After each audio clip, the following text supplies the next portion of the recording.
Hello viewers, আসসালামু আলাইকুম। কেমন আছো তোমরা সবাই? আজকে তোমাদের জন্য নতুন একটি রেসিপি নিয়ে হাজির হলাম। আজকে আমি তোমাদের দেখাবো নদীর পোয়া মাছের টমেটো দিয়ে পোয়া মাছ ভুনা। কথা না বাড়িয়ে চলো শুরু করা যাক।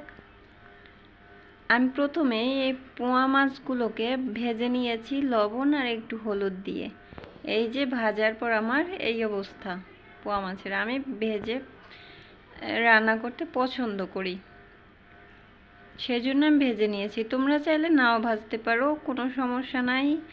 আমি এই হাঁড়িতে তেল দিয়ে দিলাম পরিমাণ মতন।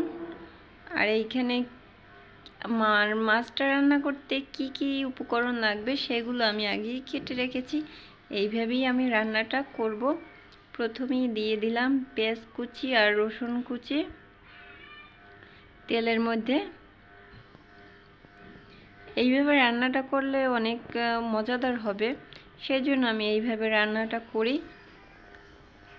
তোমরাও চাইলে আমার এই ভিডিওটি দেখে এইভাবে রান্না করে দেখতে পারো। খুবই মজাদার ও পারফেক্টভাবে অনেক সুস্বাদু হবে। পেঁয়াজটা একটু নাড়িয়ে চাড়িয়ে নেওয়ার পর এর মধ্যে দিয়ে দিলাম কেটে রাখা কাঁচামরিচগুলো। তোমরা এখানে গুঁড়ো মরিচের পরিবর্তে কাঁচামরিচটাও ব্যবহার করতে পারো সম্পূর্ণ, অথবা কাঁচামরিচটা নাও ব্যবহার করতে পারো। আমি কাঁচামরিচটা ব্যবহার করেছি কারণ কাঁচামরিচটা ব্যবহার করলে এর ফ্লেভার অনেক ভালো আসবে। এখন একটু নাড়িয়ে চাড়িয়ে নেওয়ার পর এর মধ্যে আমি একটু পানি দিয়ে দেব, কারণ এইখানে আমি গুঁড়ো মশলা ব্যবহার করব, তো সেই জন্য আমি এখানে একটু পানি দিয়ে নিলাম। পানিটা না দিলে গুঁড়ো মশলাটা ব্যবহার করলে পুড়ে যাওয়ার সম্ভাবনা থাকে। এই যে দিয়ে দিলাম আমি স্বাদমতো লবণ। তারপর দিয়ে দিলাম 1.5 টেবিল চামচ পরিমাণ মরিচের গুঁড়া। আর এইখানে দিয়ে দিলাম 1 টেবিল চামচ পরিমাণ হলুদের গুঁড়া।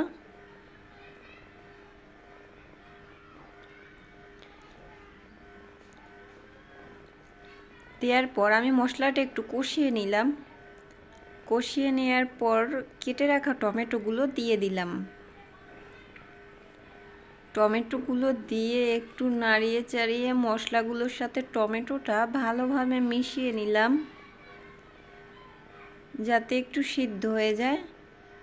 এই মশলাটা শুকিয়ে আসলে এখন এর মধ্যে দিয়ে দেব পানি। পরিমাণ মতন আমি পানি দিয়ে দিলাম। পরিমাণ মতন পানি দেওয়ার পর এখন আমি এর মধ্যে মাছগুলো দিয়ে দেব।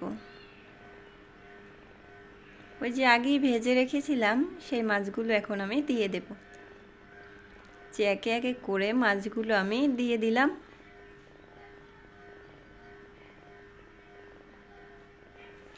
মাছগুলো দেওয়া হয়ে গেলে এখন আমি একটি ঢাকনার সাহায্যে ঢেকে এটিকে সিদ্ধ করব 5 মিনিটের মতো জাল করে নিব।